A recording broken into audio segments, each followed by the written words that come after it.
Ny heviny mahakasika ny raharaha tany eo amin'ny tsenan'ny Bagdad 67 hectares Andriamato Raparson Erika mpandrindra nasionaly ny fikambanana tsy miankina sehatra fiombonana ho an'ny fananantanana ny SIF nisy tokoa ny fanadidinana ataon'ity fiarahamonim-pirenena ity mahakasika ny olany fotony eo anivon'ny izany tsenan'ny Bagdad izany. Raha ny atotam-baovao sy ny atotan-taratasy eo am-pelantananay dia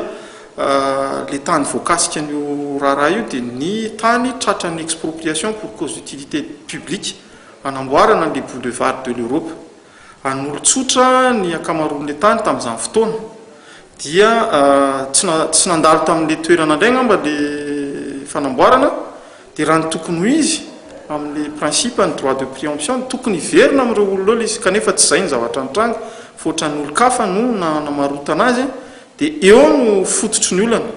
izany rehetra izany dia raha fahitana azy koa dia toetrany tsy dia misy idirana eo amin'ny sampandraran'ny fananantany fa ireo mpivarotra sy le tompony zany no tokony ho ifampiraraha dia tokony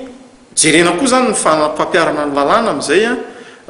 mino fa efa nisy any amin'ny fitsarana ngamba ny raharaha dia anjaran'ny fitsarana moa no tsara araka ny lalàna manan-kery amin'io zavatra io fa raha ny vaovao anananay dia ohatrohatr'izay zany ny fipetrany zany hoe raha ohatra ka tsy natao le asa raha ny rariny sy ny lojika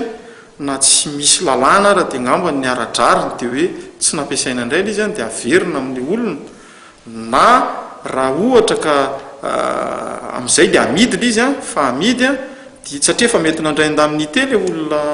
nanaovany expropriation dia mba hanontaniana izy hoe mbola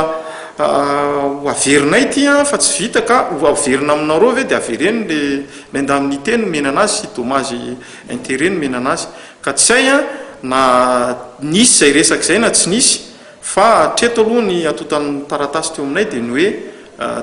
tokony verina amin'le olona le izy fa tsy tokony verina fotsiny satria fa nandray vola kosa aloha le olona asa na nisy fifanarahan'izay fa tokony indraindray koa ny eny izy misy zavatra tsy mifankahazo avy any amin'ny côté ny olona ny vahoaka sy ny tsisy fifaneraserana zany na communication mazava dia io koa zany mba hangatahanay amin'ny fanjakana